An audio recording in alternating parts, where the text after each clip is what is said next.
সারা বাংলাদেশের পীর মাশায়েখ আপামর মুসলিম জনতা সুন্নি জনতা দল গেলে আপনাদেরকে কি পাওয়া যাবে? আমরা আমরা আর পিছিয়ে থাকতে চাই না। আমাদের অধিকার আমরা আদায় করে নিব ইনশাআল্লাহ। এই জন্য কোন সুন্নি এককভাবে ইনশাআল্লাহ বলেন, ইনশাআল্লাহ বলেন। এই দেশে সুন্নিদেরকে বাদ দিয়ে, তরিকাপন্থীদেরকে বাদ দিয়ে অপশক্তিগুলো দেশের মুখপাত্র সাজছে। মনে হয় যেন তারাই একমাত্র ধর্মের মুখপাত্র।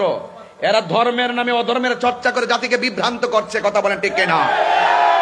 আজকে দেখেছেন তো শান্তিপ্রিয় কত সুন্দর প্রতিবাদ হয়েছে, যেখানে গরু চুরি নাই, আম চুরি নাই, জুতা চুরি নাই, মারামারি নাই, কাটাকাটি নাই, ধাক্কাধাক্কি নাই, উগ্রতা নাই, সন্ত্রাসী নাই, চাঁদাবাজি নাই, রাহাজানি নাই, ভাঙচুর নাই, অগ্নি সংযোগ নাই।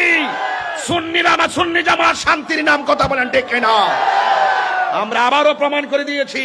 সুতরাং সুন্নিদেরকে ট্যাগ দিয়ে কথা বলবা না।